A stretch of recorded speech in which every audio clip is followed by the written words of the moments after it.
শ্রমিক দলের আজকের এই সমাবেশ থেকে আমরা স্পষ্ট করে বলতে চাই, বাংলাদেশ জাতীয়তাবাদী দল গণতান্ত্রিক প্রক্রিয়ায়, গণতন্ত্রে বিশ্বাসী একটি বাংলাদেশ গড়ার প্রত্যয় নিয়ে আজকের এই মে দিবস, শ্রমিক দিবসের এই সমাবেশ।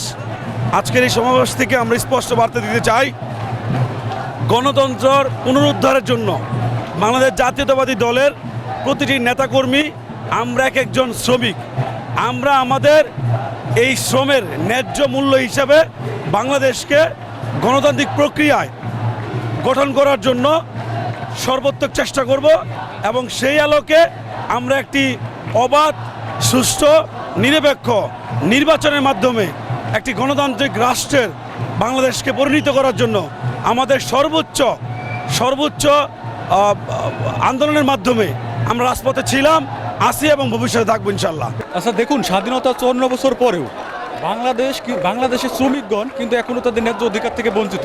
আমরা মনে করি দেশনায়ক জনাব তারেক রহমানের হাত ধরে বাংলাদেশে শ্রমিকদের ন্যায্য অধিকার এবং একটি সুষ্ঠু নির্বাচনের মাধ্যমে বাংলাদেশের শ্রমিকদের ন্যায্য অধিকার এবং তাদের যে ভোটাধিকার সব কিছু এক কথা একটা সুষ্ঠু নির্বাচনের মাধ্যমে এবং আগামী দেশনায়ক জনাব তারেক রহমানের মাধ্যমে একটা শ্রমিকদের যে ন্যায্য অধিকার, এই অধিকার আমরা প্রতিষ্ঠিত করব। এক কথায় বলি, সেটা হচ্ছে গণতন্ত্র। দেশে যদি সুষ্ঠু গণতন্ত্র থাকতো তাহলে আমি মনে করতাম যে বাংলাদেশের শ্রমিকদের এই ন্যায্য অধিকার প্রতিষ্ঠিত হতো। যেহেতু দেশে সুষ্ঠু ধারা রাজনীতি এবং গণতন্ত্র নাই, এই কারণেই শ্রমিকরা তাদের অধিকার থেকে, তাদের সুযোগ সুবিধা থেকে বঞ্চিত। আজকে 1 মে, এই মে দিবসে বলতে চাই, আমরা সরকারের কাছে আমাদের একটা আবদার, এই সরকার শ্রমিকদের প্রতি যে অত্যাচারটা করা হয়েছে সেটা বন্ধ করুক। আমরা যেমন ধরেন শ্রমিক, আমরা বিভিন্ন জায়গায় চাকরি করি, অতএব অনেকের আমাদের চাকরি নেই। তো আমরা চাই যারা শ্রমিকরা আছি, আমরা কোনো ঠিকাদার, আমরা ঠিকাদারের মাধ্যমে যদি কাজকে নামান, দীর্ঘদিন ধরে আমরা রাস্তায় নামছি, আন্দোলন করতেছি এই ঠিকাদার বাতিল করার জন্য, অতএব ঠিকাদার বাতিল হইতেছে না। তো আমরা আমাদের সরকারের কাছে একটাই দাবি আদায় চাই যে উনি যেন এই 1 মে দিবস উপলক্ষে আমাদের এই বাংলাদেশ থেকে বৈষম্য দূর করে। 1886 সালে আমেরিকার শিকাগো শহরে যে শ্রমিক আন্দোলন হয়েছে, সেই শ্রমিক আন্দোলনে আমাদের 8 জন শ্রমিক ভাইয়ের প্রাণ গেছে। সেই 8 জন শ্রমিক প্রাণ যাওয়ার পরবর্তীতেই আমাদের অনেকগুলো দাবি দেওয়া বাস্তবায়ন হয়েছে, কিন্তু দাবি দেওয়া আমেরিকায় বাস্তবায়ন হলো, আমাদের বাংলাদেশে এখনও শ্রমিকদের ন্যায্য দাবি আদায় হয় নাই। এখনও আমাদের বিভিন্ন কলকারখানায় 12 ঘন্টা 14 ঘন্টা ডিউটি করে, এই 12-14 ঘন্টা ডিউটি করার পরও মাস শেষ হলে তাদের থেকে বেতন পায় না। এই বেতনের জন্য রাজপথে আন্দোলন করতে হয়।